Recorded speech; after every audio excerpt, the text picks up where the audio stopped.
Aside from the mainstream video game entries given to us during the course of our lives, the Resident Evil series has definitely made some lesser known titles that stood out from the more beloved gems for their own particular reasons. In my humble opinion, there are almost too many Resident Evil games to count. Though I've talked about almost every single entry of the canonical games, there are still a few titles that slipped under my radar in terms of providing a decent formula, taking place in the same universe as the rest of our memorable characters during their own journeys. Keep in mind that this video is entirely subjective. You might hear or see a very familiar title and wonder why I'm not so enthusiastic about it, but the truth is, none of the games I'll be talking about today are bad, so to speak, just very different from that general formula we grew accustomed to. The reality is, I don't think we get enough variation in the series today. Back then, it seemed like passionate developers wanted to add their own style and story into the mix, rather than just slap a lazy story onto the Resident Evil universe and call it good. If you're gonna make a video game based on another, you'd better hope you do your research and try to make it stand out from the others, unless you want the fanbase to rip your throat out. I think I've pretty much gotten the point across. We're going to be going over some games that take place in the Resident Evil universe, and while they might be slightly different than the status quo, I assure you, nothing is more commendable than effort. At some point, for a brief amount of time, I genuinely enjoyed each of these titles, but I'm not gonna lie, they kind of had me feeling a bit more disappointed than usual. Let's not jump the gun. Let's go ahead and begin with one of the larger Resident Evil titles that tried to branch off and do its own thing, separating its narrative from all the other ones that we know. Another thing, I'm not going to play each of these games to completion. I'm only briefly covering my first impressions of them after all this time. I'm a die-hard Resident Evil fan, so please keep in mind that, though I might come off as harsh, this video is merely for entertainment purposes. At the end of the day, you're entitled to your own opinion, and should stand on it. I just wanted to have some fun and share my personal experiences with these lesser-known games in the universe. So, it's time to shut the fuck up, and let's begin. Resident Evil. When I first played Resident Evil Outbreak, I was unaware of the story involved. The character roster was completely reworked and redone, introducing new souls to the mix that we hadn't yet become familiar with. Outbreak was more of an episodic side story that involved other survivors in Raccoon City during the events of the first contagion with the T-Virus. Taking place in the center of Raccoon City, Outbreak introduces the player to a unique idea that separated itself from the other titles. Being that this was a PlayStation 2 release, I was old enough to have played it at a young age, but I don't really count this memory as a genuine experience. This is because when I played the original game on PlayStation 2, my brother owned a Game Shark and had unlocked almost all of the cheat codes in the game for me. This made it a breeze for even a pea-brained child such as myself at the time. Rather than banking on nostalgic flashbacks, I'll go ahead and begin with my positive impressions of Outbreak, because I candidly believe it was an exceptionally underrated Resident Evil entry. Spoiler alert, and just as a fair warning to you guys, the only way I can experience this game today is unfortunately by using an emulator. If I had the console and a copy of the game itself, I'd probably have an easier time doing it the traditional way, but I don't. Fun fact, did you know at one point Capcom released a PlayStation 2 copy of a single disc that contained 3 Resident Evil games in one? Resident Evil 4, Resident Evil Code Veronica X, and Resident Evil Outbreak were all accessible in just one simple way. Could be a false memory, but I feel like I remember my brother owning this at some point, or maybe he had a friend that did. Either way, copies of this specific game are so unbelievably expensive, you'd think you just crossed into a different dimension. Holy shit. Look at what some of these collectors and resellers are marketing their copies for. Paying over $500 for a PlayStation 2 video game is a crazy concept, but I think it's even wilder that Capcom was generous enough to consider making a game like that. All 3 of the biggest games packed tight on one disc. with all the free content included, that wouldn't even be a concept in most companies' minds today. I mean, fuck, Sony's ready to take away physical discs from their games, and if that's the case, they might as well shoot themselves in the head. Because I certainly won't be paying for a PlayStation anytime soon. You know what, this actually kind of reminds me of something now that we're on this topic. Back when I was a garbage man, I actually found a working PlayStation 4 that someone had just thrown away. I'm not making that up. I was at work one day doing my regular route when all of a sudden my coworker John happened to notice this gaming console that was resting on top of a pile of garbage. And he asked me what it was because he's not too familiar with home game consoles. So I told him, that's actually a PlayStation 4. I took it home, I plugged it in, and it worked. It turned on, I was able to log into my old PlayStation account. I had gotten, all things considered, a brand spanking new free console that someone tried to throw away. Unfortunately, this console only lasted me a good year and a half before it randomly bit the dust. Well, I still have it.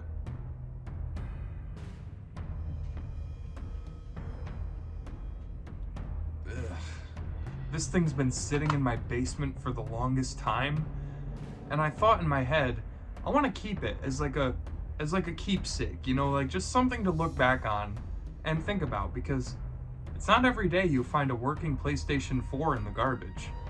And you know, at one point, PlayStation meant a lot to me. Sony, in general, meant a lot to me. So I guess that's why I've been holding on to it for so long. I think it's time to put it where it rightfully belongs.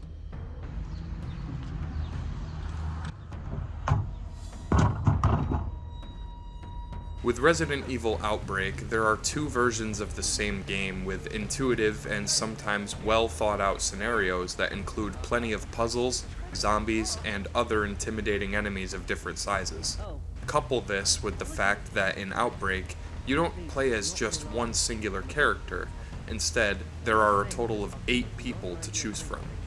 Unlike the main heroes of the canon stories that we've been accustomed to, you now play as an average citizen that doesn't have any special quirks or quotes or anything like that, but instead acts as a troubled background character in the same universe as those beloved games, trying to guide these poor souls to an escape, if you can.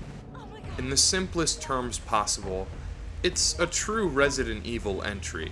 The fixed yet smooth panning camera angles help give it a brand new cinematic effect while retaining the claustrophobia and atmosphere of the old games. With every character that you get to play as, you also gain a specific skill or tool for said character that can assist you in many different runs. This allowed players to experiment with different abilities and such, replaying the scenario maps as the various citizens that are trapped within the confines of Raccoon City's downfall. Unfortunately, if I'm being honest, I remember this game being a lot more fun during my childhood. I'll go over the basics and some of the more iconic moments, but hopefully you don't get too upset with me by prefacing this entry with just one sentence. Damn it, they really tried. Outbreak and File 2 are the same game with slightly different mechanics and endeavors that keep them held down as surprisingly solid standalone games. If even just one of these titles were released and the other one got cancelled, for example, fans would probably still give it lots of praise regardless of which one released. I'm not saying it isn't deserved because both games do a lot of cool shit that I don't even remember from my youth, and now that I'm old enough to form a thought of my own, I guess it's time to just get on with it. Your character selection is impressive for a new entry in this expansive series. There are many good characters to play as, but this is true for the various bad ones as well. Everyone specializes in their own unique ability or skill, like Kevin, since he's a police officer, or a P officer, I suppose. What is that, a piss officer? He's granted a powerful handgun at the start of each scenario. You might have chosen Kevin as your main protagonist based on this fact alone, but unfortunately, it's really not all sunshine and rainbows. His handgun can only use a strong, rare kind of .45 ammunition, and doesn't support the typical 9mm rounds that you'll come across for majority of the scenarios. Another common item that you can find if you're familiar with Resident Evil's environment is the pump-action shotgun. Both variations of this weapon are highly sought after, and ammunition is plentiful if you're playing on easy mode. In my opinion, the best character to play as is probably Yoko. I don't know much about her backstory aside from the fact that I guess she worked for Umbrella at some point. She's the best character because she has the ability to store multiple items in her rucksack. This felt way more like a benefit than what any of the other characters offer, but I'll go over a little bit of that later.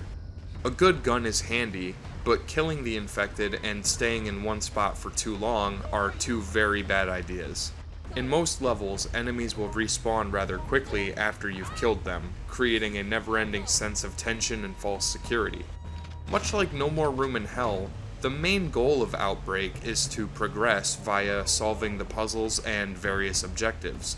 It's okay to defend yourself, but don't waste your precious ammo and resources on every living creature if you can help it. I believe at one point, Outbreak was intended to be an online game that you could play with friends. I never personally got the chance to do this in my house, and to be honest, I didn't even know the PlayStation 2 had multiplayer support. It's a clever idea to introduce all types of players to Resident Evil's narrative. Instead of this option, I took turns playing with my brothers and tried to pay close attention to the tasks at hand. Though they aren't ridiculously drawn out, majority of the puzzles here are pretty straightforward compared to the main games. They mostly consist of you having to backtrack and work around certain areas while collecting the item you need, typical RE fashion. There are many things that set Outbreak apart from the rest, but one of those mechanics is the implementation of the different T-virus victims. In File 2, one of my favorite levels is the starting one, where you begin at Raccoon City Zoo, which shows us a whole new side of the infection that we hadn't seen much of before, the effect of the virus on animals and plant life. I think it is a severely underrated concept to have a massive enemy that constantly stalks you in this setting. Oh, well, perfect timing actually.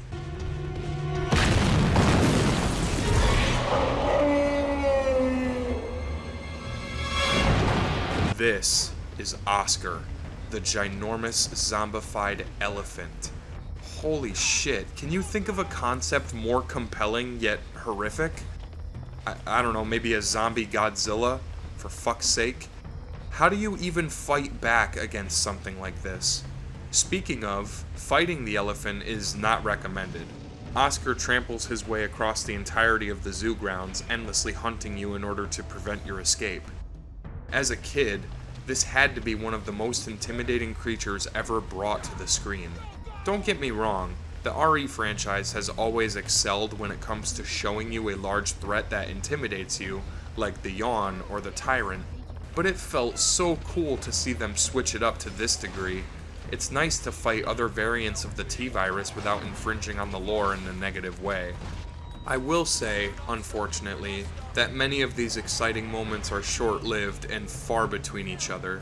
The game retains a consistent cryptic feel that I found myself getting just a bit irritated with at times. Don't hate on me, because this is genuinely one of my favorite Resident Evil games of all time. I just have a lot to say about it, so bear with me. The puzzles in Outbreak and File 2 feel lazily implemented at all times. Half of the puzzles or locked doors that you'd think contain a special item don't. In fact, there are a good chunk of puzzles in both games that trick you into thinking you're progressing, when in reality, you just wasted 40 minutes and all you got from the puzzle was a green herb or a box of ammo, and it's like, oh, I didn't even need to fucking worry about this. Great. There are some important things that the players have to solve in order to go the right way. The introductory mission to Outbreak involves all of the main cast being attacked while having a night out at the bar. If you consider this game to be a very prehistoric version of No More Room in Hell, as I mentioned before, it makes a little more sense. But the issues, in my opinion, outweigh the positives. It's unfortunate because I was genuinely excited to hop back into one of the most iconic games from my childhood, but I guess it's just not as fun as the others, or at least not as good as I remember. Many of the key items are placed in obvious locations, which kinda took me out of the experience. Resident Evil's important items are normally expected to be in a hard to reach spot, if not a locked door that requires some other set of keys or some other cryptic puzzle. Instead, things are kinda just left out in the open every single time. Even randomizing the items would have been a big help, but that's not much of a mechanic here. Most of the time I found myself going in circles due to the extremely frustrating pathfinding. While the levels are intricate and seem to be very intriguing for the sake of the lore, it all comes off as a bit empty and dull. I don't know, I mean, look at the introduction for Resident Evil 3, and you see all the chaos and turmoil that occurs, and then you immediately watch one of the cutscenes from Outbreak, and you just get this vibe that it's not right. It was fun when the developers started demonstrating what the virus is capable of doing to a human being, as the player is forced to watch bloody fucking massacres at the start of majority of their games. But now, well, check this out. Aren't you eating anything? Hey, Bob, where's your mind at? What?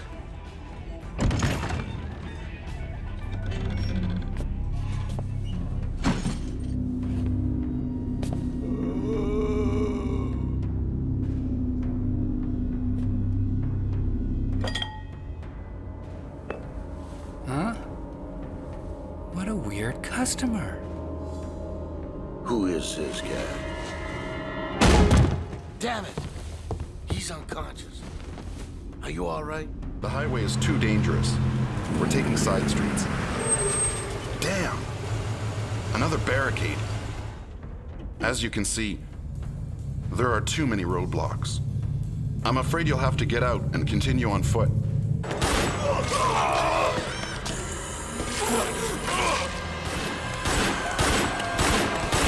You startled me. I'm surprised you're still alive. The whole city's a war zone. We need all the help we can get. Now, move the police car over there to build a barricade. Go! Monica? I didn't expect you to return. After your little incident, I assumed that you went and hid under a rock like the little child that you are. What is that capsule? Wait! Are you after this too? You are, aren't you? Oh, you are so... Stop it. I don't understand what you're talking about. Don't play the innocent little girl with me. You can't fool me. You could never fool me. But maybe we can work something out. Give me your ID card.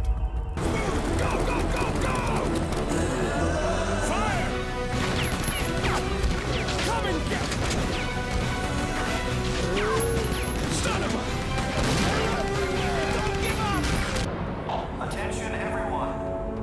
Due to the riots in progress, this area will be closed off soon. Please proceed to this checkpoint immediately.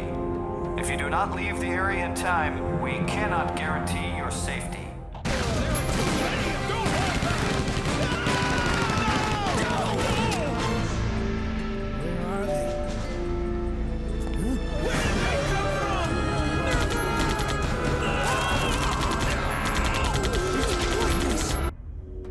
This is the Raccoon City Police Department.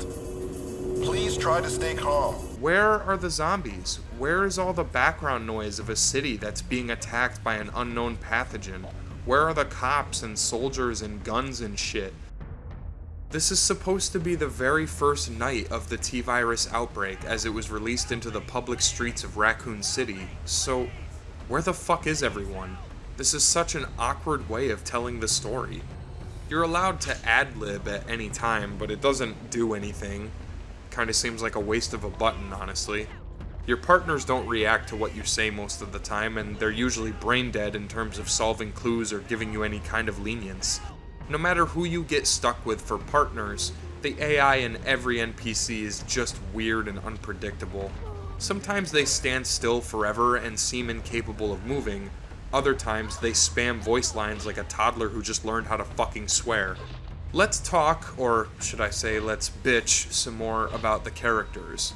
I mentioned already that Yoko is the best one because she can hold more than 4 items. The reason why everyone else sucks ass is because they don't have many useful things to do. Alyssa is a cool looking character. She's a reporter, so her special power is the ability to lockpick doors. But no matter what I did, I couldn't figure the fucking thing out.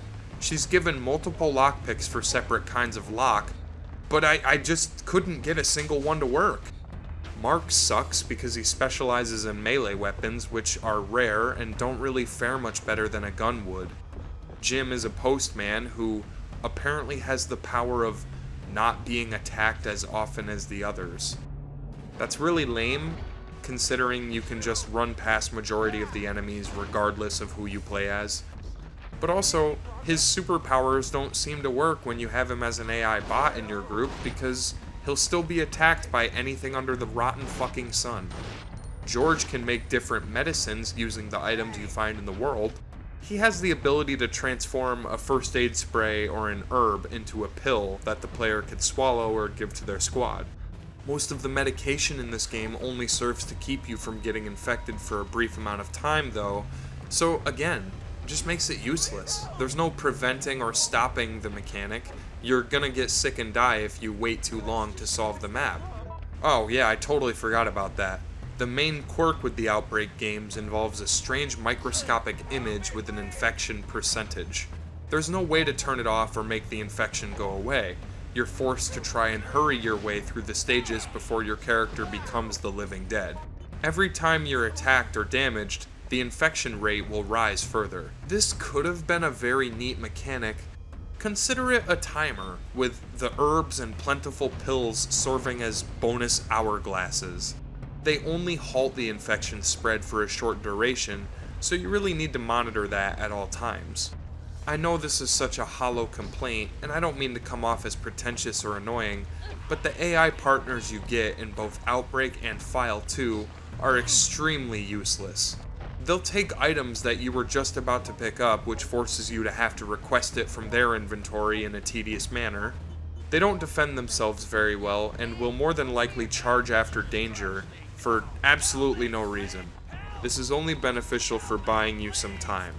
They can offer you items, which is neat, or it would be if they offered you something you actually needed.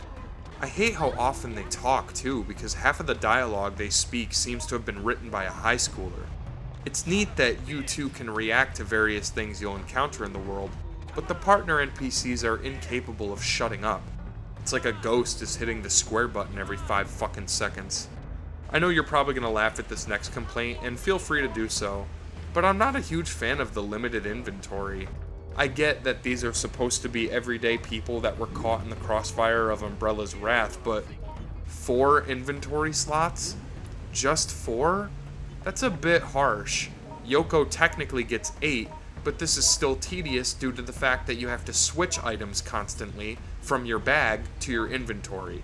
Why couldn't it just act like a secondary inventory? Enemies respawn endlessly, not necessarily in an overwhelming fashion like the series is known for, but instead they come out just enough to annoy you. One really cool detail is the fact that every time you complete a mission, you gain points. These points are then used to buy conceptual art pieces, costumes, playable characters, and many cool features, but earning said points is a totally different thing. It all depends on the events you go through and what puzzles you solve, the items you locate, even some of the unplayable NPCs that you can talk to. These all contribute toward a better score, but the cost for majority of the items in this little mini store are way too high. I don't want to pay 5,000 fucking points for one playable character because it took me 5 different missions to earn that amount in the first place. Sorry, I realize sometimes I get lost in these brainless tangents when I conduct reviews, and I feel the need to constantly repeat myself like a broken record. These complaints don't steer me in an ugly direction. I do genuinely like Outbreak and File 2, I just didn't enjoy them as much as the originals. There's an obvious following and demand for this kind of Resident Evil game, fit in the style of an objective-based survival horror. If I had to give it a fair rating, I'd probably say it's like, I don't know, a 3 out of 5. It had some really fun moments that I loved, and some that I didn't, but it's still not the worst set of titles in the series. I do wish this camera angle would make a proper return to the modern franchise today, but perhaps it's for the best that the series went in different directions throughout history. That way, many different fans from around the globe can appreciate the very differing titles. Now that we're done with Resident Evil Outbreak, let's move on with the next game. Believe it or not, Capcom had various different attempts of putting players into the first-person perspective for Resident Evil way before the 7th game was even a concept. This title is just one of those examples. Resident Evil Dead Aim put a lot of players at home into the shoes of a real zombie killer, offering unique ways to play such as light gun support. I guess you've never heard me talk about this game, huh? Well, there are a few good reasons for that, to be honest. Let's start with the good things first. In a charming way, I kinda like the gameplay aspect of having to aim using a crosshair on the screen and shooting the creepy corpses that limp after you. It reminds me of an old school arcade game, but with more control granted to the player. As a kid, I watched my brother play this game a couple of times, when he wasn't playing the other better ones, that is, and I was young enough to find it creepy and unsettling, so I guess it did a good job there. The zombies are modeled much differently than we've seen them before. In this game, you play as some guy named Bruce McGivern. What? That's his real name? McGivern? It sounds like a sandwich you'd buy from McDonald's. What the fuck is a McGivern? So, Bruce, I guess, begins the game with a cutscene of him being caught by some foolish villain named Morpheus? Okay, I gotta stop for a second and just take a second to think here. Morpheus. What the fuck? So, what, the most unoriginal name ever? In the Resident Evil series, we've had some pretty iconic main villains. Even mentioning their names is enough to send chills down any fan's spine, like Wesker, Ustinek, Sadler. The name Morpheus makes me laugh because it's so over the top and generic for a series like this. Like, I can't help but expect him to fucking morph into a monster at some point because of it. It's right on the nose. Anyway, Morpheus here has a plan to, in his words, make the world beautiful and flawless by removing all the ugly things in it. And of course, this just involves him actually destroying the world by spreading the virus. What is it with all of these small dick pea-brain assholes who gain a semblance of power and suddenly they want to destroy everyone and everything? Like, what does that do for them? For anybody? It worked in the other games because it was explained better, like Sadler and his obsession with Las Plagas. Here, it's just another run-of-the-mill Resident Evil game that tries to capture the magic of the others, but inadvertently creates a Frankenstein monster that I can't put my finger on. I'm not trying to shit all over Dead Aim, because it truly is a fun and somewhat entertaining title in the series. However, it's as linear and point-blank as it gets. Bruce has a female counterpart in this game. Gee, where have we seen that before? Unlike Ada Wong, Fong Ling, and yes, that's her real fucking name, is so uninteresting, dull, bland, and awkward to look at. She kicks the shit out of Bruce almost every time she sees him. It's just kind of like, Jesus, man, I don't want to fucking see this crap anymore. She does eventually work with Bruce, and at certain points you play as her when the main protagonist is briefly unavailable, but it all just feels like the same crap. The aiming controls are automatically inverted with seemingly no way of changing that. This annoyed me because you'd think a game like this would have at least allowed you the option, but nope. Sometimes the zombies will hilariously fly backwards upon death regardless of the gun you're using. Aiming for the head is always the best option, but the floaty reticle makes it a bit hard to remain invested in the action. Like, oh, nice, look, I missed almost every fucking shot right there. While we're on this subject, I suppose I'll keep going with some more whining. I'm not a fan of the camera angle, and this was before Resident Evil 4 was made, predating the iconic title by only a year or so. The potential was there, but it just feels like I'm stuck staring at the back of Bruce's fucking body all the time, glued to this awkward and tight perspective. You can look at Bruce's face by rotating the camera, but Who the fuck is that? It looks nothing like the guy from the main cutscenes. Oh god. The cutscenes. Why you American spies choose to use such ugly guns is still a mystery to me. Morpheus.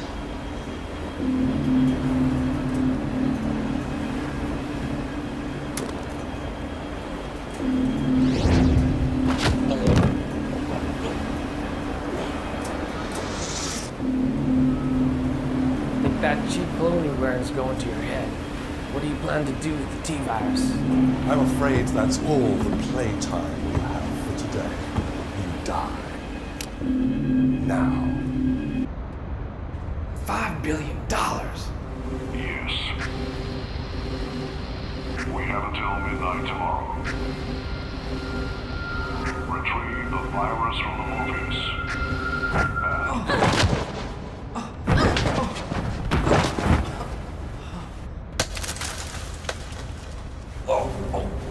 Wait, you saved me earlier. You're Chinese security bureau, huh? Looks like we're in the same business.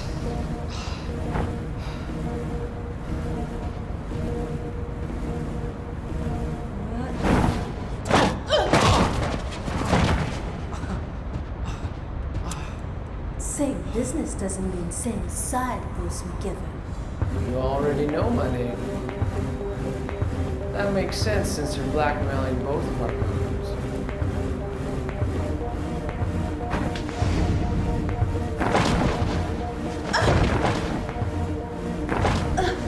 What's your name? If cooperation is too much to ask for on our first date, might I suggest we simply stay out of each other's way? What? I showed you a little bit, but the captions don't match the audio of what the characters are saying, and they also speak very quietly. The voice acting is not good at all, and everybody's animated in a different manner than what we've seen for Resident Evil in general. Everybody looks like a cartoon character, and things always move at the pace of a Jimmy Neutron episode. As I said, the voice acting is... I'm not the biggest fan, but you be the judge. How many times are you expecting me to save you, mister? Come on, what are friends for? I'm just trying to help you build up your confidence. Don't qua. Don't. Wait. Before you said Donghua, what does that mean? It means you are cool. By the way, how do you like that? Fong Ling threw a fucking hand grenade at Bruce in the opening cutscene. Yeah, that's really helpful, thanks. Even some of the documents are just worded weirdly. Listen to how this one goes. Your standard equipment consists of a handgun and some recovery items for first aid. However, you will find other useful items during the mission? How the fuck does HQ know that? Did they play the game before we did? This game plays way more in tune with that of a retro arcade shooter. You don't ever feel like you're in the Resident Evil universe as much as a fanfiction interpretation of it. But the main issue is how boring it truly gets. It's the repetitive sequences for me where you constantly have to run from point A to B and gun down the enemies that stand in your way with little variation. The ship itself never feels like a huge place, which is surprising considering the amount of effort and work the devs would put into other areas of the previous entries. Even the Spencer Mansion felt massive, though it wasn't nearly as big as Raccoon City's confusing layout. Here, you kinda just feel like you're constantly progressing with no puzzles or tricks to hold you back. Forgive me for sounding like a broken record, but I really hate the dialogue for this one. None of the characters sound invested in the slightest, and the animation is very cheap. They make attempts to switch up the gameplay at times, but it's so minimal that it doesn't add much of anything. Like new enemies, new boss fights, new guns, that sort of thing. But it's just not enough. The game is so weird and obscure and boring on its own that I don't really want to keep going. The main villain, Morpheus, ends up somehow transforming into a woman-esque electronic organic hybrid fucking thing that's supposed to be intimidating, but she's just stupid. Half of the special characters and enemies are ridiculous and follow no set strategy. You move at the withering pace of a bishop on a chessboard, while everyone else is sliding around on fucking wheels. Having to manually stop and shoot the creatures is fun and all, but not when you're incapable of dodging their attacks. I mean, I tried many different button combinations and I couldn't figure out how to avoid any incoming damage, so I don't know. The characters don't interact with each other in a fun or charming way. Each time there's a cutscene, you don't have that same relieving feeling of progressing beyond a tough or scary segment. Remember how good it felt to hit a cutscene in the original games? It meant that you were not only on the right track, and it helped to ground players into realizing that they might be able to solve their way out of this nightmare so long as they are patient, calm, and able to think rationally, paying attention to the small details. That feeling is long gone now, and the cutscenes in Dead Aim only serve to upset you with how atrocious they appear and how bad the characters speak to one another. In conclusion, I can see this game being popular for a couple of weeks on the PS2 console, but I can't imagine there were people out there who were actively playing and enjoying it when it first released. I wasn't. Overall, Dead Aim introduced a unique perspective for fans of the series that might have wanted to take a glimpse into an adventure that they weren't used to seeing from this iconic horror series. Resident Evil is full of fantastic games in its library, but this also means it will contain some less than stellar ones. Dead Aim is a cute, nifty little idea, but beyond that, it's just a sign of the times it was released in. A buggy, weird, and uninteresting arcade shooter with cringe, awkward voice acting, lots of audio issues, and a narrative that makes you want to take a 5-hour nap. Resident Evil games are usually a hit, but for me, none of these titles have really felt like I was part of that cinematic universe that they had set up so perfectly in the past. Instead, it's like a chore. Having to drag yourself through playing them is way easier said than done. I know that change is inevitable, and it's only fitting to have a series take a genuinely different direction for its story, and to bring in new audiences, but I just couldn't bring myself to call these ones classics. If they were remade, or remastered perhaps, by today's standards, I could probably get behind supporting them and seeing what potential they have in the fanbase today, but I'm just not sure. Ugh, man, I really wasn't trying to ruin the vibes or anything, but this was the first time that I ever had a chance to try out these titles, and I found myself quite disappointed in my old age.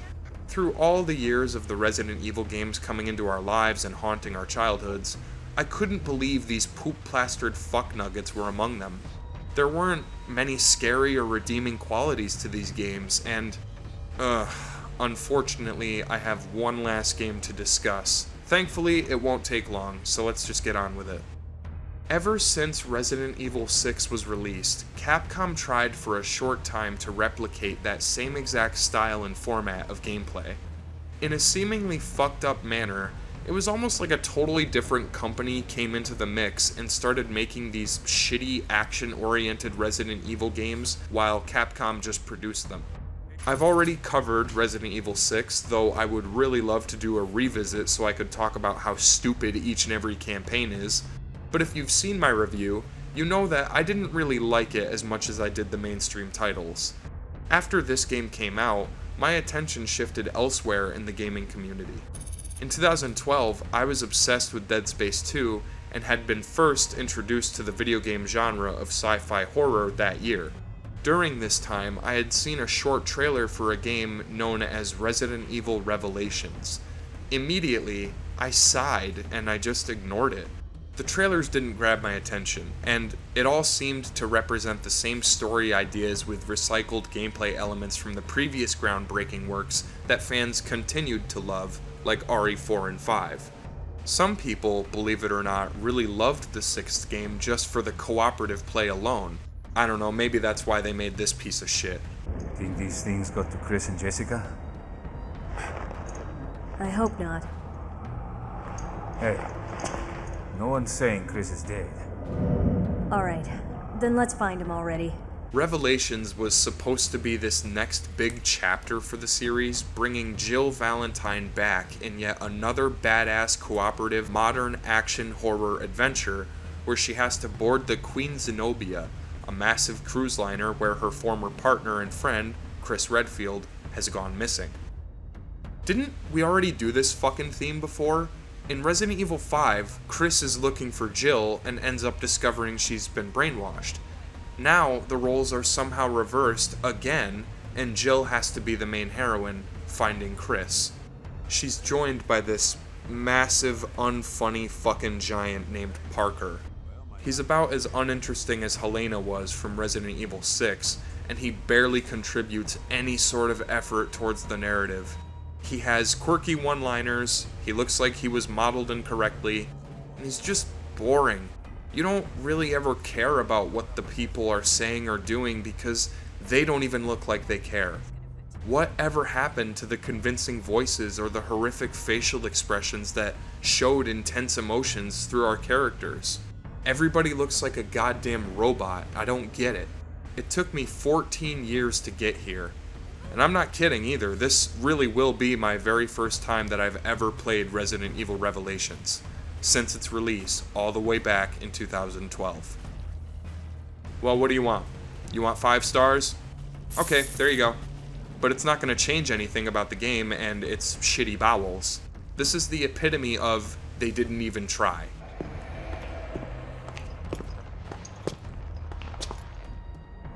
This explains our missing crew. This is not good. Where are you, Chris? The gameplay consists of nothing more than a generic action moment, followed by a cutscene full of terrible writing and uninteresting dialogue, and that's it. Jill doesn't even feel like a fleshed out version of herself. She's more like an empty, depressed husk. You'd think after the amazing performance we got all the way back in 1999 that they'd do whatever they could to ensure that players would feel comfortable returning as this beloved character. Because, in my opinion, Jill really is so fucking cool, and I hate that she isn't in more of the Resident Evil media. But again, there's just not much for her to do. There's no giant maps or puzzles or secretive areas to find. It's a bullet point linear story campaign with set piece after set piece. Nothing more, nothing less. What a fucking letdown. Fighting the creatures in this game isn't even all that fun because they implemented a stupid mechanic that did not need to be here. You have the option of pulling out this stupid fucking Genesis scanner, and at certain story points, you have to use it in order to progress. It just scans whatever you kill, and the more things you scan, the higher chance you have of discovering a health item. Sometimes you can find ammo and health by using the scanner around the environment, but the reason this is fucking pointless is because it just adds that much more work to the player. Why would I want to scan every single thing that I kill? Why would I want to just constantly bring out the scanner in my environment? Isn't that a bit excessive? Why do I have to do more stupid chore work just to enjoy fighting the enemies here? It's so bizarre. It's not like Chris Redfield ever needed to pull out a fucking scanner after punching a boulder, right? By the way, there's no inventory screen. What?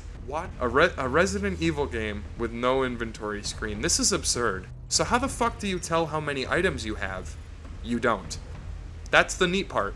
Your ammo gets cut off after a certain point and health is used on the spot, usually upon taking it. So just like Dead Aim, it retains that stupid arcade feeling and removes every single ounce of the survival horror theme that it was supposed to be going for. Like, I'm not scared, so what are they trying to do? Like, what is the point of all this? To intimidate me? Do they think that a 4-month-old toddler is going to be the target demographic for this kind of bullshit? Because everything just feels so bland. Chris! Chris?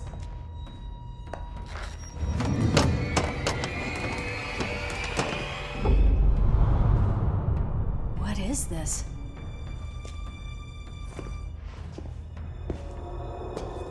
Oh, great.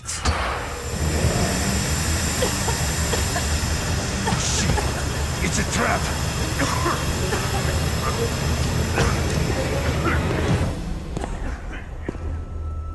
Let's talk about the narrative for just a second. Why is it always the same one or two people being sent out on these obscure, impossible, faraway missions? In Resident Evil 1, the very first game, by the way, it was an entire squad of trained soldiers who were considered the best of the best. Back then, the scary stuff worked because we saw that same tough group of mercenaries get brutally murdered by an unknown presence, and that makes it scary. Here, it's just Jill being forced to go halfway across the fucking globe with another steroid-infused monster that never shuts up. The boat doesn't feel scary. In fact, a lot of the lighting is very off for the setting in general. I can't explain it very well, but if you were to compare Resident Evil 6 with this game, you'd see exactly what I mean. Even in RE6, there was an attempt to make things look cinematic and intense, with the proper use of creepy interior lighting and dark shadowed corners. You never really feel like you're in danger, and the game doesn't allow itself to open up to more environmental creativity. Everything just looks so dull and monotone, so foggy and green. It's like sitting inside a sensory deprivation tank for over an hour. The enemies don't look all that cool and aren't nearly as intuitive as they were in the past. Guns don't feel punchy or different. They just feel like the standard tools required to get by. There aren't any firearms that stand out more than the others, and ammo is plentiful, so you don't need to worry about ever running out. In an annoying sense, this is also one of the first games that introduced chapters to its story. So, for example, if you completed Chapter 1 back when the game first came out, you'd have to pay money in order to play the next chapter. Just like a DLC, I'm pretty sure they slowly released episodes of this shitfest and charged players money for each continuation. What a fucking joke. Imagine paying money for the base game, but then you have to pay even more just to continue dragging your fucking feet through it. That's the biggest crock of shit I've ever heard in my life. In between each chapter, you get this annoying previously on Dragon Ball Z bullshit speech, and I always skip it because I don't need that. I have the full game. You do get to play as Chris, who is partners with a generic nobody named Jessica. Believe it or not, she's 10 times worse than Helena from Resident Evil 6, and I only met her for a very brief amount of time. Jessica was never introduced prior to this release, which makes her yet another forced partner character with little to no charm. You're probably gonna dislike me for this, but I just hate the way she fucking looks and talks. Slow down, Chris. We're almost there, Jessica. I certainly hope so. My feet are killing me. The plane! My God, it crashed! Oh, it crashed. Oh, the plane crashed. The one that I just saw just now. It crashed? I couldn't tell. I didn't know that the plane crashed. You know, as it was in the process of falling from the fucking sky, I had no clue that that plane was going to crash. Oh my God, like, wow. How shocking. I mean, if Jessica hadn't said in that moment, "The plane crashed," thank fucking God for Jessica. Like, without her, the story wouldn't be able to be told. Because you can animate stuff, you can show it, but you have to also tell the audience what is happening, because if you don't, we're stupid. So, thank you. Thank you so much for telling me that the plane was in the process of crashing, like I couldn't see it myself. Thank you, Jessica. Nobody in the Resident Evil universe acts like this. All she does is cry and complain, and she's full of quips and disappointing jokes that make you feel like you're playing the same brain soup that we've been given time and time again. Every segment that involves enemies doesn't feel overwhelming or like a genuine conflict. Instead, it just feels like a moment where you shoot everything standing in your way and then it's over. There's no need to try anything different. It's like they asked a child what they considered to be a horror atmosphere with satisfying combat, and this is the end result. It's just embarrassing. and honestly, it reminded me of why I stopped playing Resident Evil for years. Before Resident Evil 7 was announced, I traditionally avoided the series like a plague. Maybe there are people out there who can appreciate this very bland style of telling a beloved story with excellent characters, but I just refuse to accept it. It's kind of like how they made Rambo First Blood into a really gripping emotional drama mixed with a lot of action sequences, then slowly butchered the idea into a fucking overblown mess of a franchise. I kid you not, I got to a point very early on where I just didn't want to keep going. I think it was this one scene or maybe this one line of dialogue from Jessica that did it, but like I said, for some reason, that was the end of the road for me. I think they're infected. Careful, Jessica. See? This is why I like to Fuck this stupid crap. And just like that, I'm all done. Now, I've talked about a lot of Resident Evil games because whenever they're designed well, you can really feel every ounce of the effort. The games that fans idolize were built with the same amount of soul, heart, and security that goes into designing American skyscrapers from the ground up. These monumental titles are phenomenal, and I'll always do what I can to keep them relevant in conversation, but sometimes they just flat out don't work. Outbreak and File 2, honestly, were probably the best ones I covered here, because they felt the most like classic Resident Evil.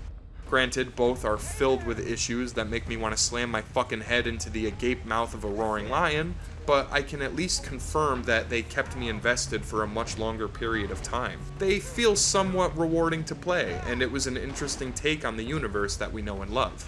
Unfortunately, the rest of what I've talked about here today didn't quite hit the mark for me. Growing up, these were the games that I always thought back on with a sour taste in my mouth. I know that there are objectively worse games in this franchise, but so far, these might just be the lowest points for me. It's really hard to hit the same nail on the same head so many times, but it's not like the series hasn't been capable of switching things up and retaining that survival horror aspect. Unfortunately, these obscure Resident Evil games just don't fit those qualifications. And hey, if you liked them, that's fine too.